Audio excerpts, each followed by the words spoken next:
Olá, Mia. Olá, Pedro. Bem-vindos ao podcast Inspiração para uma Vida Mágica. Hoje, mais uma vez, com um episódio a 3.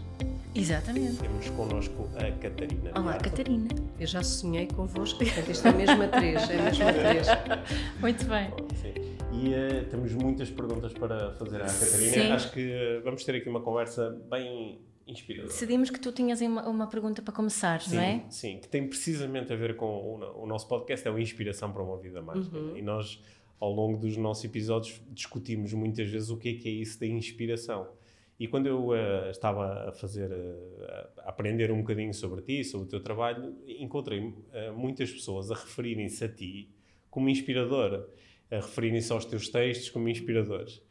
E, portanto, eu queria começar por aí. O que é isso de ser uma inspiração? O que é isso de ser uma inspiração? Assim, como é que tu lidas com isso? Porque, aqui criando já uma ponte para onde eu gostava de levar aqui este início da conversa, há tanta gente a querer ser inspiradora.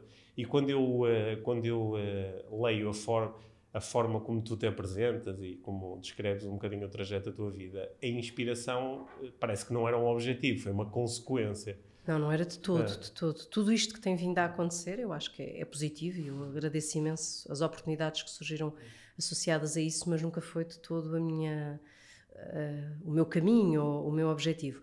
Eu acho que no meu caso, aquilo que as pessoas tomam como inspiração, eu chamo-lhe a normalização.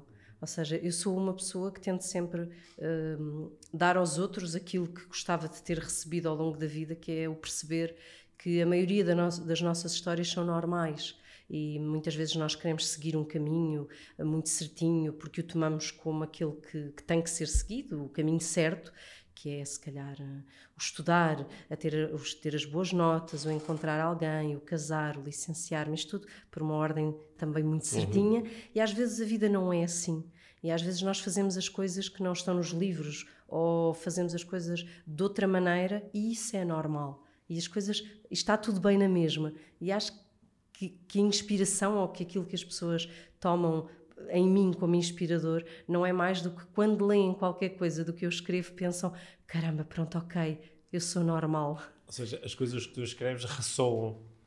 Às vezes ressoam pelo contrário, ou seja, eu acho que há muitas pessoas até que me leem que são exatamente o contrário daquilo que eu sou como pessoa, mas como aquilo que eu digo sempre é, ok, esta é a minha experiência e eu acho que ela é normal, mas a experiência completamente contrária também é normal. Por exemplo, a questão da amamentação ou da cama partilhada, em que eu sou capaz de dizer, ok, eu partilho cama, mas estou farta, ou isto é normal, mas também é normal querer pôr o bebê na sua cama aos 2 meses. E acho que é mais isso, eu acho que é a forma muito descomplicada ou muito de aceitação de todas as experiências que as pessoas tomam como uma inspiração. Ou seja, a inspiração aqui é a inspiração para a normalidade. Sem dúvida. Ou para aceitar que nós somos normais. Para aceitar que há muitas formas de ser normal. E, portanto, o meu caminho foi... Eu acabei por fazer um caminho de exposição pouco consciente, porque o blog já tem 15 anos e nessa altura ninguém lia o blog a não ser a minha mãe, e eu se calhar teria a esperança de que o rapaz, porque eu estivesse apaixonada naquele momento, lesse o meu blog porque estaria cheio de indiretas, assim quase um Facebook, em que as caixas de comentários estavam cheias, portanto, era outra experiência, o blog tinha outra experiência, mas nunca a da exposição. E a exposição vai acontecendo de uma forma muito orgânica e se hoje alguém me disser Catarina para mim foi inspiradora, eu acho que se isso quiser dizer que essa pessoa é mais feliz ou pelo menos mais tranquila desde que lê aquilo que eu escrevo, eu fico feliz. Se for no sentido de me tomar como exemplo, não é isso que não sei, isto que a Catarina está a dizer é mesmo muito interessante, porque no nosso trabalho, enquanto coach, enquanto pessoa que acompanha famílias, muitas vezes a primeira verbalização que as pessoas fazem é eu não sou nada normal, ou a minha história não é nada normal, ou eu não sou como as outras pessoas. E depois, quando as pessoas contam a sua história, nós chegamos ao final e dizemos, mas isso é normal. E acho que encaixa aqui muito bem com Eu acho que as pessoas também procuram essa confirmação muito, não é? E encontram isso naquilo que tu partilhas. Claro, não é? as pessoas procuram E permissão para ser, não é? É isso que sentes isso. Eu tive um texto que acho que ainda hoje é o texto mais lido do blog, e foi muito giro porque eu escrevi aquele texto e passado um dia sei que fiquei grávida, ou engravidei, que foi um texto em que eu fui buscar um comentário que tinha recebido. O comentário não era maldoso, atenção, era uma opinião, e aquilo ressoou imenso porque eu sentia exatamente o que aquela leitora me estava a escrever, que era, eu dizia, será que faz sentido ter outro filho? Porque estava casada com o Pedro há pouco tempo, e alguém me disse, Catarina, já tem um filho de cada pai, não devia ter mais nenhum. E a pessoa escreveu isto, ou seja, não era num sentido de, não, era uma opinião. E eu li aquilo e pensei, caramba, eu penso exatamente o mesmo que esta senhora.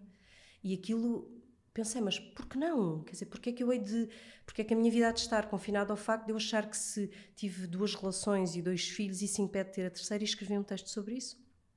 Vocês não imaginam a quantidade de comentários que recebi de outras mulheres que diziam, Catarina, obrigada, porque eu tenho tanto medo que a minha vida tenha acabado aqui, porque a minha relação não resultou, ou eu tive 2 relações, ou 3 ou 4 que não resultaram, e será que a minha vida acabou porque já errei vezes suficientes?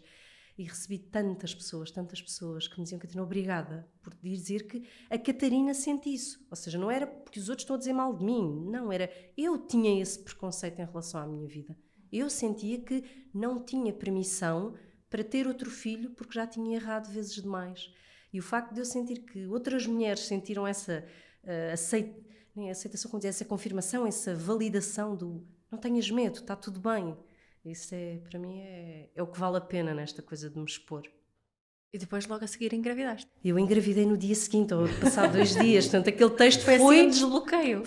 Exatamente, aquilo desbloqueou-me a mim, não foi? Aquilo foi uma coisa que eu escrevi, mas ainda bem que se desbloqueei outras mulheres, mas aquilo desbloqueou-me foi a mim, não é? Parece-me que foi assim um momento em que tu mudaste as tuas próprias regras, não é? Claro, e é isso que eu tento fazer quando escrevo para as mulheres, nós não temos que ter regras principalmente para as mulheres, embora acho que alguns homens leem e também se revêem. Mas, por exemplo, a figura de um coach na vida de alguém é alguém que nos dá um caminho e muitas vezes não faz mais do que... Isto não é, ou seja, não é tirar o valor, é explicar que é uma missão tão simples e tão complicada que é o validar alguém para que essa pessoa perca o medo e faça o seu caminho, não é? Certo. Eu tirei uma formação nessa área e achei muita piada à gênese da palavra, porque não é mais do que agarrar e dizer vai, não é? Faz este caminho, ou eu estou aqui para te ajudar a fazer o caminho. E acho que as pessoas precisam disso. E quando não podem fazer esse trabalho a nível individual, eu acho que toda a gente merecia fazer psicanálise e ter um coach na vida. Toda a gente, quem nos dera. Mas não podem, pelo menos que nessas palavras encontrem olha, está tudo bem, não é? A minha vida é normal. E eu achava que não. Nós há umas semanas gravamos um episódio onde conversamos os dois sobre as regras da vida. E sobre o facto de, na realidade, a vida não tem assim tantas regras, não é? São mais construções culturais, sociais, e que quando nós nos dedicamos a investigar a regra e o impacto da regra, depois descobrimos que a coisa mais saudável que podemos fazer é abdicar da regra. Claro, só que nós somos um conjunto de construções sociais, ponto, não é? Não há nada a fazer, e mesmo aquelas coisas em que supostamente não acreditamos, tipo, eu não sou religiosa, não tenho uma religião, embora seja uma pessoa crente e com fé, não tenho uma religião, e tudo isto na construção da nossa sociedade nos impôs imensas culpas, imensos medos, imensas formas que achamos que estamos a fazer certo ou estamos a fazer errado, e eu acho que isso é extremamente bloqueador de tantas coisas, quer dizer, o medo de errar, o medo de como é que os outros nos vão encarar depois do erro, o medo de dizer o que realmente sentimos. Nós passamos uma vida, eu faço esse trabalho com os meus filhos, ou tento, sei que num primeiro devo ter errado muito mais vezes, mas a pessoa vai melhorando. Eu acho que toda a gente devia ter muitos filhos. Exato. Não por eles, mas por nós. São várias oportunidades. E eu tento dar-lhes essa permissão, ou seja, não há isto do errar, está tudo bem. Eu acho muita piada, a Maria Luísa fala muito mal, apesar dos seus 3 anos, e andamos a ver a questão até de lhe dar ali uma ajuda em termos de terapia da fala, mas ela, sempre que faz alguma coisa que nós achamos como a geneira, ela própria já tem o exercício de olhar para nós e dizer está tudo bem, não há problema. E eu acho piada porque é isso que eu ensino aos meus filhos. Ou seja, mesmo sei lá, até perante um objeto. O não ter medo de partir aquele objeto. É só um objeto. E nós não podemos passar a vida com medos. E nós passamos a vida com medo de errar, de fazer mal, do que os outros vão dizer. Sermos julgados, sim. Mesmo quando a gente diz, não ligo nenhuma a isso, não me importa o que os outros pensam de mim. Quero lá saber. Claro que queremos saber. Tu ainda, não é? Porque tu expões, imagino que não expões tudo, não é? Mas ainda expões uma boa parte da tua vida assim abertamente. Ainda vives com esse medo? Eu tenho cada vez menos medo. Senti imenso impacto dos 40 anos, se calhar é qualquer coisa psicológica. Adorei fazer 40 anos. Os 30 anos foram uma travessia muito dura lá está, da procura do meu caminho, do que é que os outros iam pensar, se isto está certo, se está errado, o ter tido 2 filhos, 2 relações que não foram... É errado dizer que foram 2 relações que não resultaram, porque resultaram sim, eu tenho 2 filhos e são pessoas por quem eu tenho o maior respeito e o pai do meu primeiro filho, por exemplo, é o meu melhor amigo, portanto... claro que foram relações que resultaram, mas não num formato romântico para sempre, e que me casei tarde, e depois o facto da minha parte profissional ter sido sempre assim um bocadinho uma incógnita, e a pressão que a minha mãe, por exemplo, fazia sobre isso. E os 30 anos foram assim, não é? Uma procura constante de aprovação, perceber que se calhar era eu que não estava a aceitar-me. Os 40 tiveram um bom impacto, sem dúvida, mas é assim, eu exponho muito. Não exponho uma parte, ou seja, não exponho a intimidade do dia-a-dia. As pessoas não sabem os meus percursos, ou se calhar não sabem o momento de crise que eu estou a viver no presente, e eu falarei disso dali a uns tempos, quando estou capaz de falar desses assuntos. Mas exponho muito, e é engraçado, porque essa exposição, a partir do momento em que eu encontrei as minhas regras, lá está, ou seja, de que forma é que eu sentia que o que estava a fazer fazia sentido para mim e para os meus, passou a ser muito fácil, até estar confortável. Tive dias. E ainda há dias em que me apetece apagar tudo. Quais são esses dias?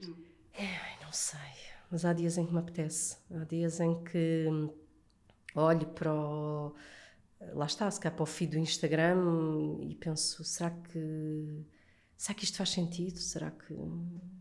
Quase sempre quem me acalma é o meu filho mais velho, mas a minha vontade assim de apagar tudo e dizer se calhar não sei, são dias... Eu sou muito existencialista, sempre fui, sou uma...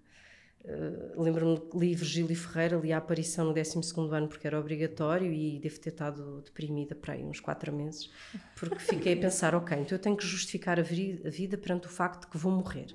E andei ali e pensava assim, mas então o que é que eu estou a fazer aqui? Qual é a minha missão no mundo? Aquelas coisas, eu sempre fui muito assim. Agora estou muito melhor, embora o meu regresso a casa também tenha sido assim difícil, mas há dias em que penso que nada daquilo que faço faz sentido e vou apagar, e depois o melhor que faço é dormir. E depois de manhã, assim, eu tenho essa não é? É como a minha cena, eu às vezes tenho dias em que apetece-me, eu costumo dizer, apetece-me ir para o campo cultivar legumes. Mas é que eu nem cultivar, que eu não tenho jeito nenhum. Eu não sei se tenho ou não. Hibernar! É mesmo, quero sair daqui e ir para o bosque. Fugir, não é? É, tipo, eu já penso não vale muito, vou mudar, quer dizer, muito para um sítio qualquer e desapareço. Mas isso não é uma reação típica de quem está a lidar também com esta exposição claro constante? Mas eu, por acaso, quase sempre nesses dias recebo uma mensagem. Há qualquer coisa que justifica. Sim, e as pessoas não sabem, mas eu digo-lhes, eu respondo a todas as mensagens que recebo, e muitas vezes digo às pessoas, não imagina o que esta mensagem significou para mim hoje. O de alguém diz, Catarina, ontem fiz isto porque não tive medo, ou porque a Catarina disse aquilo, e eu pensei, sim, também não vou ter medo de fazer isto, ou conheci-o.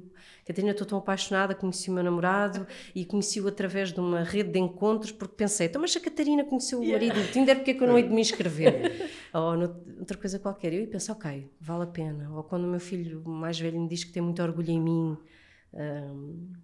aí faz sentido. Sim, esse reconhecimento de um adolescente mesmo especial, não é? Pois é.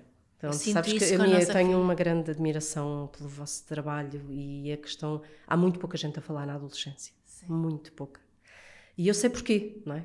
Porque é uma luta, é uma dor enorme, e é um momento em que tu já não vais expor o que estás a sentir da mesma maneira, porque o teu filho lê e portanto, as coisas mudam muito. Mas, e quando leio aquilo que escreves sobre a questão da adolescência, é muito bom saber que mais alguém escreve sobre este tema. Mas sim, o reconhecimento de um filho adolescente eu acho que é quase o espelho, não é? Porque aquele filho está criado. Sim, já não há muito mais a fazer. Nesse caso, sempre os nórdicos nisso são muito justos. Eu tive uma vez uma conversa quando estive, eu acho que foi na Noruega, em que alguém me dizia, não, isto aqui é assim, até ali aos 3, 4 anos nós vivemos para os filhos. Ponto.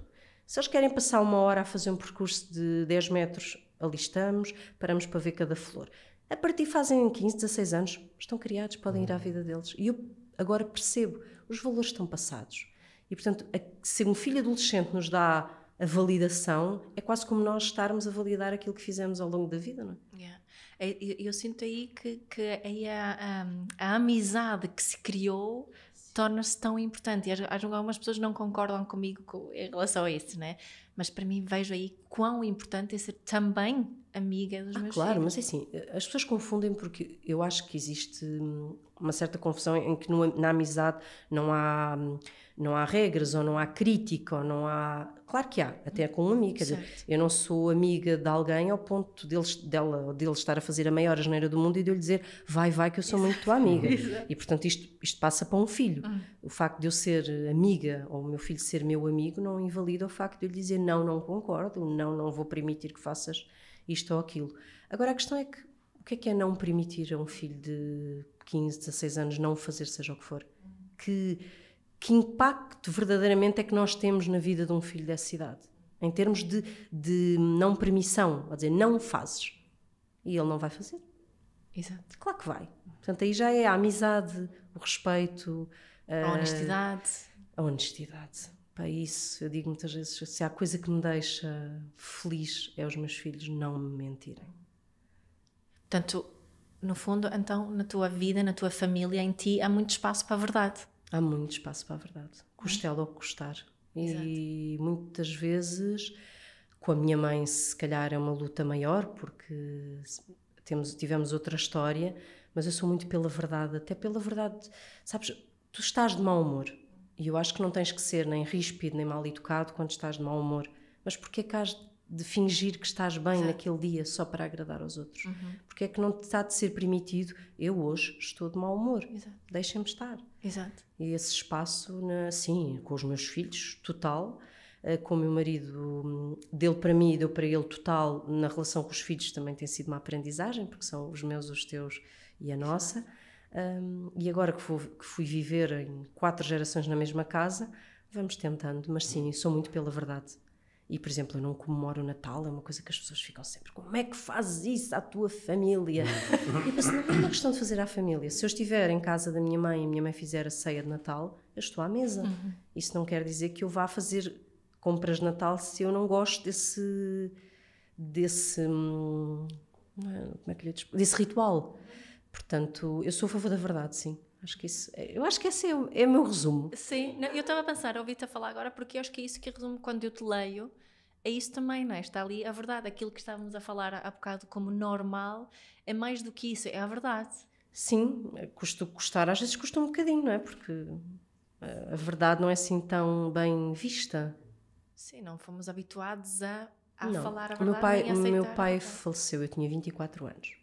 E foi um momento muito doloroso, quer dizer, foi um momento muito marcante. Eu fazia psicanálise freudiana e alguém dizia que era tipo o meu momento de libertação.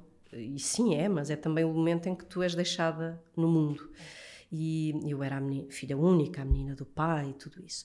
E o meu pai era uma pessoa muito, muito reservada, com muita dificuldade em expressar os sentimentos. E durante o funeral do meu pai eu fiz as exigências que sabia que o meu pai teria feito, não queria isto ou não queria aquilo, mas eu não chorei. Porque não chorava em público, não tinha esse hábito, não tinha essa vontade. Eu preciso muito do meu conforto. E vocês imaginassem o mal que se comentou, as amigas da minha mãe, que horror. Não, eu estava calma, não é? Claro que depois deitei-me nessa noite e chorei muito, mas chorei na minha... E essa questão daquilo que os outros acham que é normal, ou das regras do que os outros estão à espera, torna-nos tão... às vezes tão reféns, que depois nunca dizemos o que é que realmente estamos a sentir. E isso é tão ingrato, é tão difícil, mesmo com os meus filhos. Eu lembro-me que o meu filho Gonçalo, já com capacidade para falar, dizíamos, mãe, tu não me deixas chorar. E na altura o facto de ele ter sido capaz de me fazer aquela crítica que era tão verdadeira, porque eu quando o via quase a começar a chorar, eu tentava tudo para resolver ou para o impedir de chorar, porque o choro dele me deixa... Salvá-lo do choro mesmo. É o salvar-te a ti do choro dele. Exatamente. E ele diz-me isso, uma crítica quase em relação ao irmão, dizendo, mas deixa o Afonso chorar, não lhe faças o que me fizeste a mim. Eu na altura pensei, meu Deus. Mas ele ser capaz de me dizer aquilo, sem medo de me dizer aquilo, salvou o irmão, não é? De eu fazer igual. Exato. Vou ser aqui um bocadinho conspiracionista. Vá.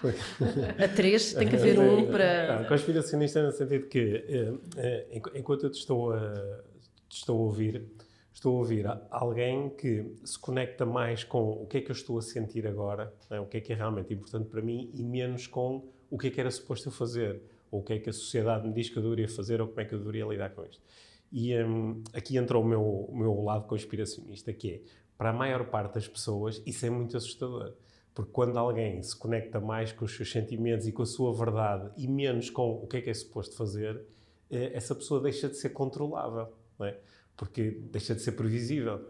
Sim, né? sim. E isto agora é pergunta para ver se tu validas isto, que quando nós começamos a conectar-nos mais com a nossa verdade e a viver a nossa verdade, também começamos a sentir uma certa pressão que vem de fora, que é, tu estás a fugir ao controle, tu estás a fugir àquilo que é suposto fazeres na tua idade, ou no sítio onde tu moras, sendo mulher, ou sendo mulher, ou sendo mãe, e começa a aparecer uma certa pressão que é uma pressão com a qual às vezes é um bocadinho difícil lidar. Mas eu acho que a pressão maior ainda é a nossa, porque quando tu te permites a estar atento ao que sentes, às vezes é muito difícil, porque a vida não é um lugar assim com os unicórnios saltitantes todos os dias, e quando tu ligas mais àquilo que sentes do que ao que deverias fazer, ou seja, quando tu tens regras, eu às vezes digo muitas vezes, eu gostava muito de ser, por exemplo, eu gostava de ser crente em alguma coisa que tivesse regras definidas, porque isso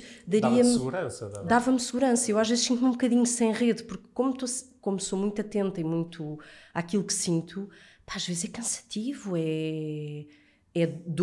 significa dor, e isso não é sempre fácil. Eu acho que é por isso que tantas pessoas se ligam muito a uma religião ou uma doutrina política, porque de repente têm uma cartilha que lhes diz, faz assim, assim, assim. Mas essa cartilha é uma segurança. Sim, por exemplo, eu acho que quando morre alguém de quem gostamos muito, o podermos acreditar num conjunto de rituais que façam sentido na morte de alguém e que te vão apaziguar a dor, deve ser ótimo. Quando tu a única coisa que tens é a dor brutal de perceberes, ok, esta pessoa já não está na minha vida todos os dias como eu queria que estivesse, dói mais. E não há um guia de como lidar com isso. Sim, né? E isso às vezes faz falta, esses guias. Eu não tenho dúvida que estes guias que a vida nos pôs, por exemplo, acabamos a escola, da escola vamos para a escola secundária, vamos para a universidade, acabamos a universidade, arranjamos o primeiro emprego, depois já podemos casar, depois de casar já podemos ter filhos. Tudo isto é óbvio que tem um lado de prisão, mas também tem um lado como se fosse um carril, não é? E isso dá segurança. Sim. E quando fazes tudo ao contrário, há um momento em que olhas e pensas, então, será que está tudo errado? Onde é que eu estou? Em que momento é que eu estou? Para onde é que eu vou agora? E isso é... Às vezes jogamos um jogo duplo, não é? Que é, por um lado, começamos a olhar mais para a nossa verdade e a seguir o nosso caminho, mas depois continuamos de vez em quando a checar se... Claro. Faço o que era... Espera aí, eu tenho 44 anos, onde é que eu deveria estar? Mas é por aqui que existe... Agora, validando... Mas é por isso é que existe necessidade de pessoas que estudem o suficiente para que possam agarrar em nós e, em determinado momento, ajudar-nos a desenhar a vida, não de acordo, se calhar, com os parâmetros do que os outros esperam, mas de acordo com as nossas capacidades. E por isso é que faz tanta falta estas áreas em que vocês trabalham, por exemplo. Para mim era importante. Sim, eu acho que percebermos que podemos ditar as nossas próprias regras é extremamente libertador, ao mesmo tempo que é muito assustador. Claro. Não é? E termos alguém também, olhando aqui para as tuas partilhas, aqui tu lês, para quem está neste processo também, isso pode também ser muito reconfortante, e perceber que, não, eu não estou sozinha, porque acho que às vezes esse processo pode ser muito solitário. Sim, por exemplo, na questão da maternidade, eu tenho uma forma de viver a maternidade que foi mudando ao longo do tempo. Portanto, são coisas que a experiência me fez mudar, percebi que coisas que fiz que estavam erradas, coisas que faço mas que me cansam e que às vezes pergunto, mas por que raio é que fiz desta maneira e estou a fazer desta maneira? As pessoas às vezes perceberem que façamos o que façamos, o caminho dos nossos filhos, por exemplo, é autónomo. Nós damos-lhes valores, mas determinamos uma parte tão pequenina. E às vezes eu acho que as mães, quando estão a tentar fazer tudo certo, eu aflijo muito, porque sei que é agora uma fase e que somos de modas, é óbvio.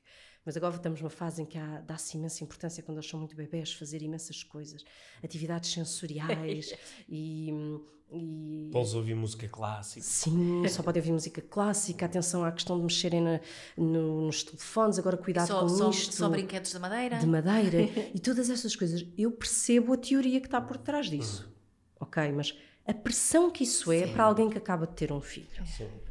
Não é? Pensar, caramba, eu se calhar estou a fazer e agora eu deixei que ele tivesse meia hora a olhar ali para a televisão e se calhar eu estou a fazer com que ele já não vá ser o melhor da turma dele, ou aquelas mães que têm os miúdos na escola primária aflitos porque os miúdos não querem ser nada. E tu pensas, calma, não queiras nada para o teu filho enquanto ele é pequeno, porque tu até podes... Quer dizer, se fosse assim, o que é que fazia um filho de um toxicodependente que viveu uma vida inteira, se calhar até foi... Miúdos que vivem institucionalizados até, e que são adultos brilhantes, maravilhosos, quer dizer, não, nós temos uma parte daquilo que nos dão na educação e os pais fazem o melhor que podem, mas nós não vamos determinamos uma parte muito ínfima dos filhos que damos ao mundo, não é? E vivemos tão pressionados com isso, tão pressionados com a sensação de culpa, de estou a fazer errado, se calhar ele não dorme horas suficientes por minha culpa, se calhar ele não come o suficiente e vai ser por minha culpa.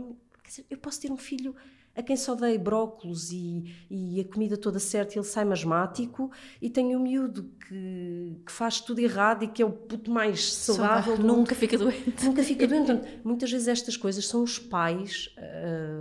dizias há pouco, a validarem-se, não é? Nós não estamos a fazer pelos filhos, estamos a fazer por nós, para nos sentirmos bons pais. E acho que o facto da pessoa expor... Os meus filhos são muito normais na forma como se apresentam, ou sim, os meus filhos agarram-se horas às tecnologias se for preciso, também vão brincar para o campo se for preciso.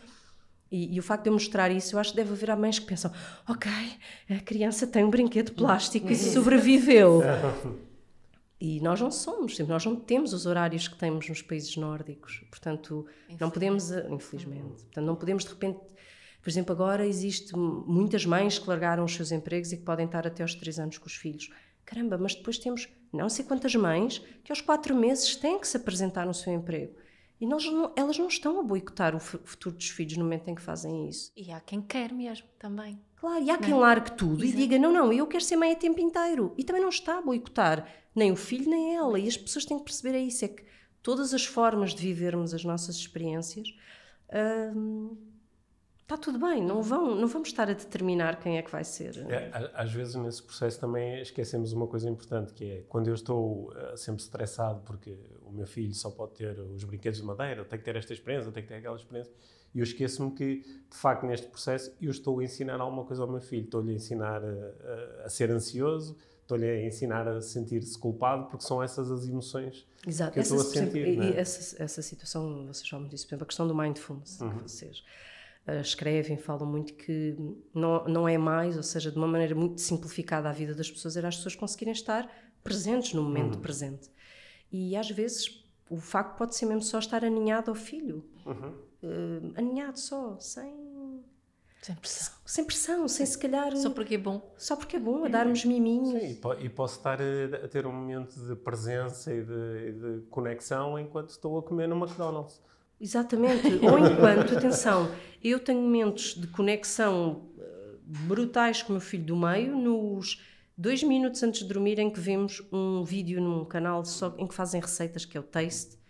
Ele adora aquilo e nós pomos e estamos os dois a dizer as receitas agora, e adoramos. E a questão é, nós temos de ter momentos de conexão até no momento em que um está ao lado e eu estou aqui, e estamos os dois cada um a fazer a sua coisa, mas estamos com o pezinho encostado.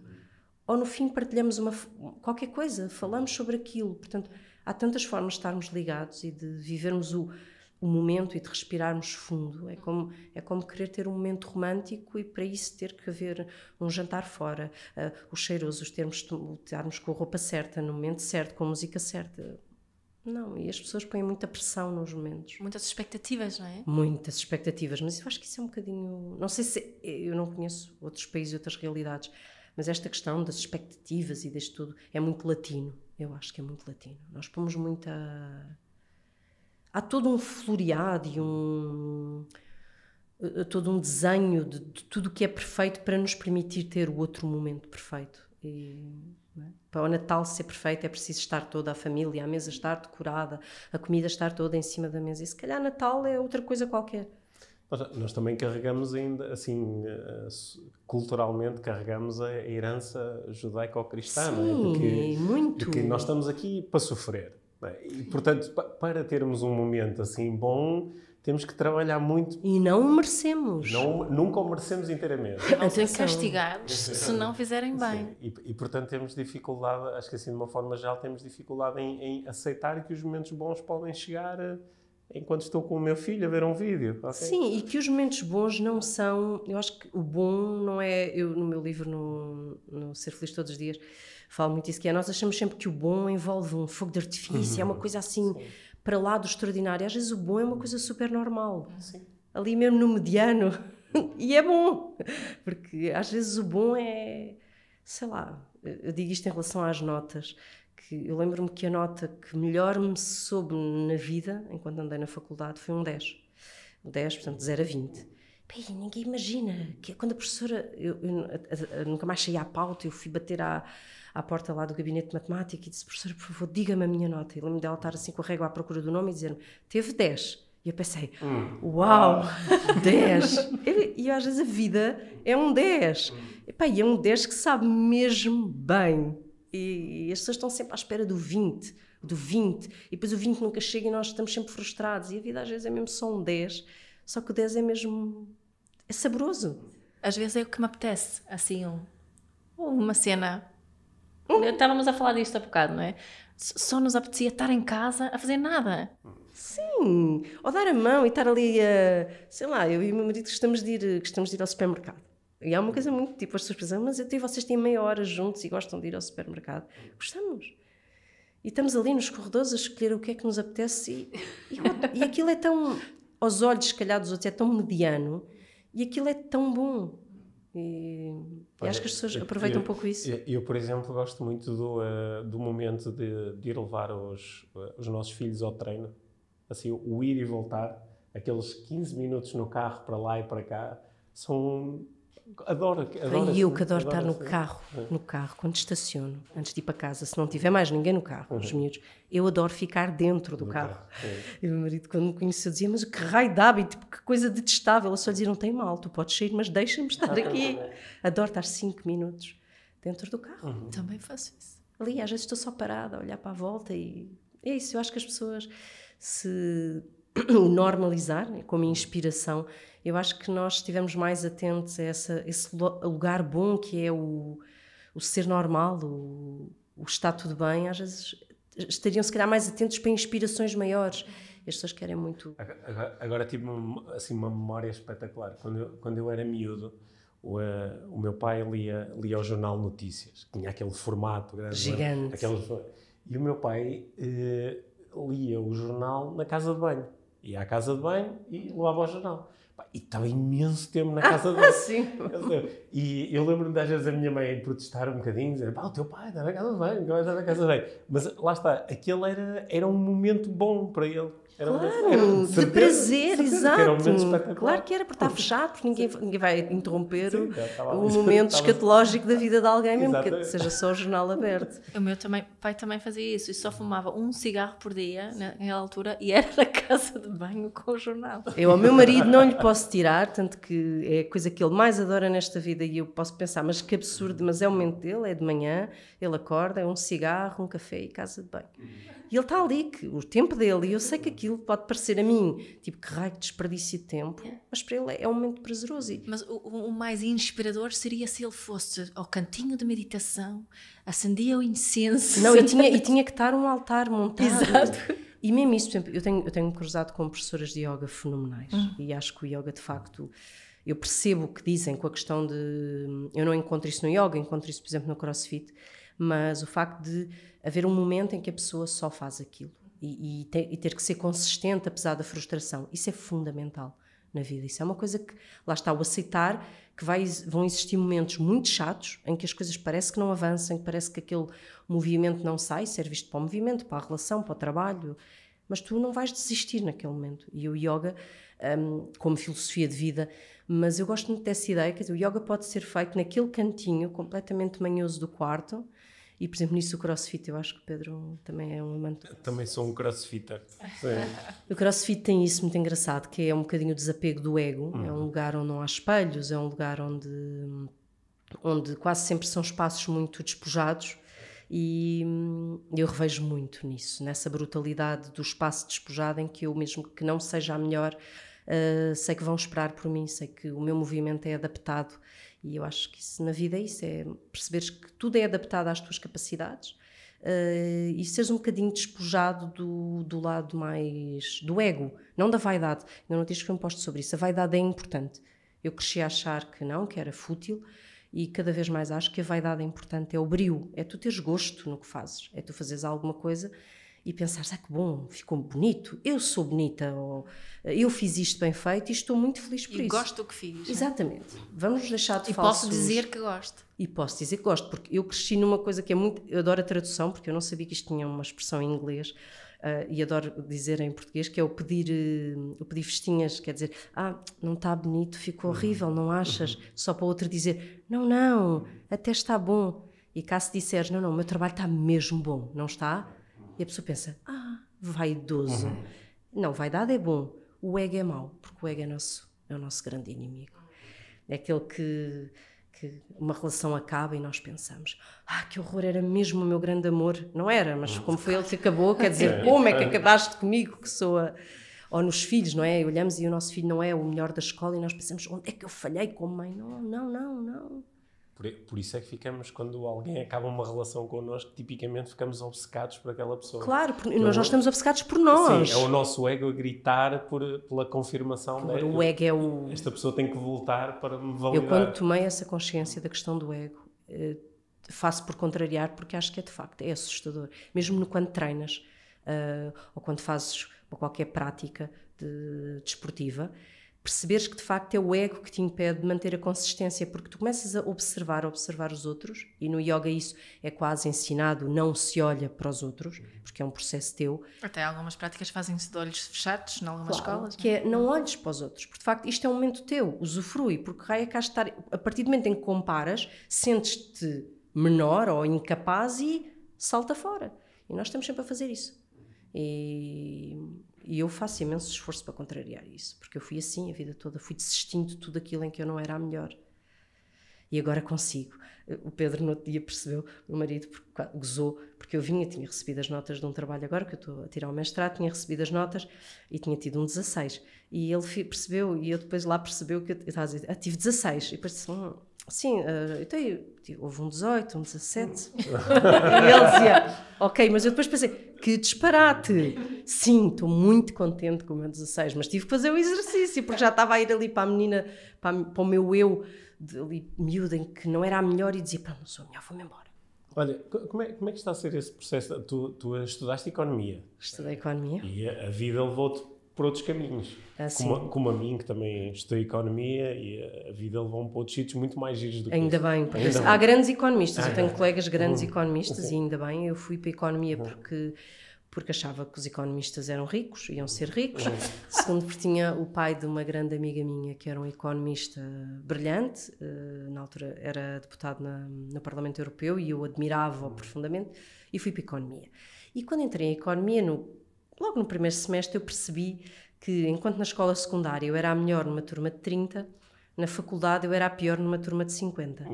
E o meu ego ficou destruído. Não, mas de rastos. Aquilo foi um processo. Eu lembro de ouvir a minha nota, de olhar para os meus colegas e pensar, caramba, afinal eu sou uma porcaria, para não dizer aqui as neiras. E então percebi que tinha uma salvação e fui trabalhar. Aos 17 anos fui trabalhar e pensei, pronto, eu agora, mesmo que tudo corra mal, eu tenho uma desculpa, porque trabalho. O que é que isso teve de bom? Teve experiências de trabalho maravilhosas. Eu depois não acabei o curso, ainda em formato de 4 anos, ainda o curso tinha 4 anos, e fiquei com 2 cadeiras por fazer. Portanto, eu já era jornalista, dei continuidade a tudo, portanto, o curso passa para 3 anos, só que os créditos que me faltavam nunca foram atribuídos e eu descartei, deixei. Quando voltei a fazer terapia, porque eu agora estou a fazer aquilo, a minha terapeuta que me desculpe se eu digo aquilo tudo mal, mas é reprogramação neurocognitiva, não é? Uma coisinha que é uma bolinha, e andamos a seguir a bolinha, pronto, obrigada. E quando fiz reprogramação e estava a tentar ir aos meus lugares dolorosos e perceber que de facto que feridas é que aqui andava, a questão do síndrome do impostor, da falha enquanto profissional estava lá, era muito presente. E eu disse, não, eu vou voltar a estudar. E eu vou concluir o meu curso. E na altura reuni com o responsável da minha licenciatura, que me disse, Catarina, diga-me, acabar o curso é uma questão profissional ou pessoal? E eu disse, é pessoal. Ele disse, então, não faça. As cadeiras que lhe faltam são muitíssimo complicadas, eram 2 matemáticas. Catarina tem créditos em excesso, candidatos ao mestrado, porque o mestrado pode ser feito através de análise curricular e profissional, portanto. E assim fiz, então disse não. Então eu vou tirar um mestrado na minha área de trabalho durante todos estes anos, que foi comunicação, e inscrevi-me no mestrado em comunicação. No primeiro dia de aulas cheguei lá tipo 1 hora antes, nervosíssima, parecia uma criança antes do primeiro dia de escola. E tem sido um processo de cura sem descrição, de cura, assim, não há, eu não consigo explicar, se que as pessoas não entendem porque não sabem o que é a sensação da ferida ou da falha, e eu ter percebido, não tens que ser a melhor para que te sintas muito boa no que estás a fazer, não tens que, e vais acabar isto por muita frustração que te cause, ponto. Isso foram as minhas 2 regras. Não vais faltar às aulas. E custa-me, não é? Porque há dias em que eu vou para as aulas às 6:30 da tarde, o Pedro segura-me ali a casa toda, mas há dias em que tudo o que não me apetece é aquilo, não é? Não. Mas eu disse não vou desistir e vou aprender a usufruir do processo. E tem sido maravilhoso. Maravilhoso mesmo. Que bom, até fiquei com vontade de ir estudar mais.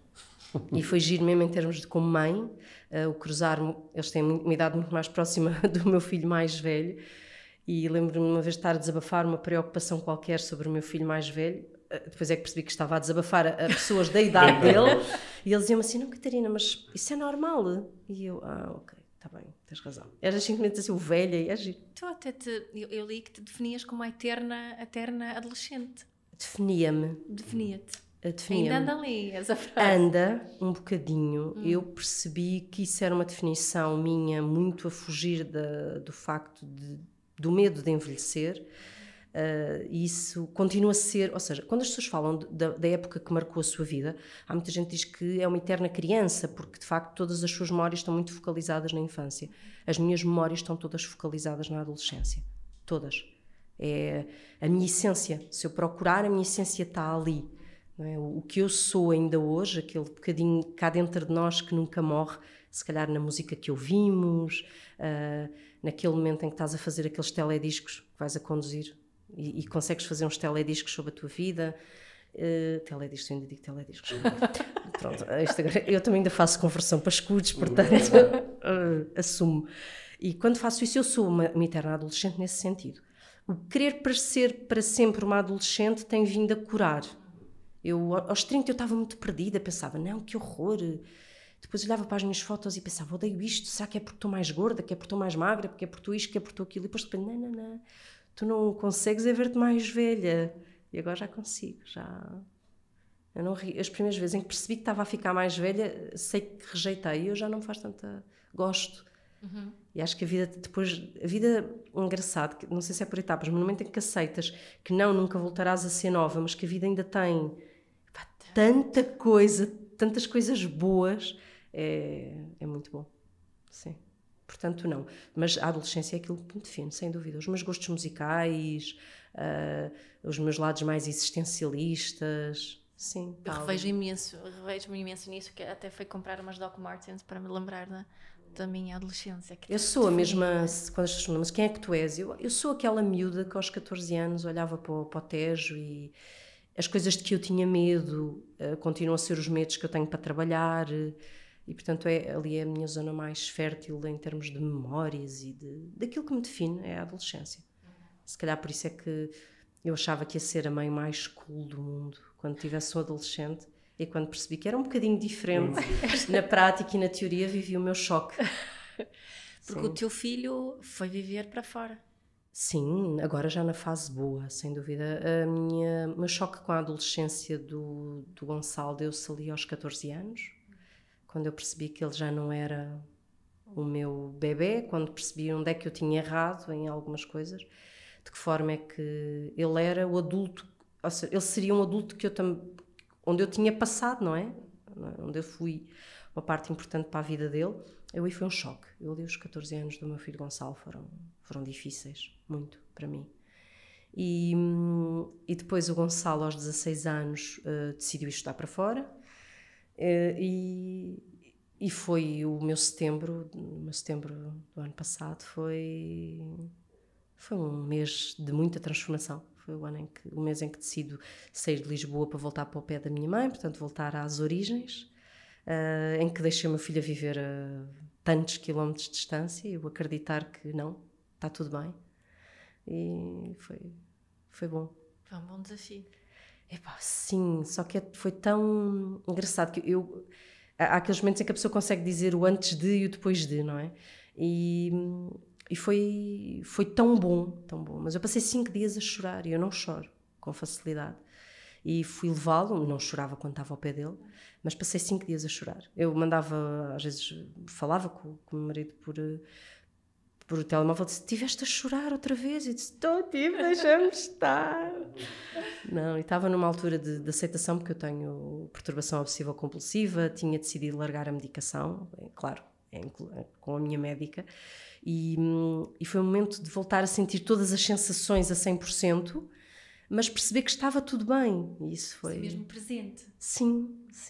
E essa sensação do ser presente de facto, mete medo, mas quando a conseguimos viver, eu às vezes até consigo, e isto lá está, é adolescente. Eu lembro de ser adolescente e ter algum prazer no lado mais deprimido. Sabem, quando punhamos ainda a música pior, e nos deitávamos na cama e deixávamos que tudo aquilo viesse. E depois, ao longo da vida, tornas-te adulto e evitas esses momentos, não é? Porque esses momentos impossibilitam-te de fazer a vida normal. Não é? Tu não vais deitar-te a chorar em posição fetal e tens que levar os miúdos à escola. Exato. Ou tens que ir fazer as compras do supermercado. E então eu fui impedindo esses momentos, não é? Fui bloqueando, não no sentido de não sentir, mas achei, não, isto não dá jeito nenhum para a vida de uma pessoa adulta. E eu voltar a ter, ou seja, eu voltar a deixar sentir as coisas todas, sabe bem. Tipo, às vezes estou mais deprimida, ou com vontade de... E pensar, deixa estar. Eu gosto, porque eu fiz um curso e eles diziam que como é que eles diziam? Que era mesmo que a tua cabeça ser uma sala de estar e tu acolhias o teu visitante. Eu estar bem mesmo quando estou mal. Sim, e usufruir, deixa sentir aquelas coisas estranhas, porque aquilo tem coisas boas. É melhor que beber álcool, por exemplo, tomar coisas, voltar a deixar sentir. Viver, Sim, tem sido para mim, e no fundo não é mais do que uma sensação. Nós é que depois queremos uma história à volta da sensação a dizer que aquilo é mau. E evitamos a sensação. Não é? Quando a vivemos plenamente, ela também cumpre o seu propósito. Sim, e tem um lado, às vezes, não sei, tem um lado muito bom, quase, se calhar meio de adrenalina. Eu não duvido que isto seja assim uma coisa, um bocado de...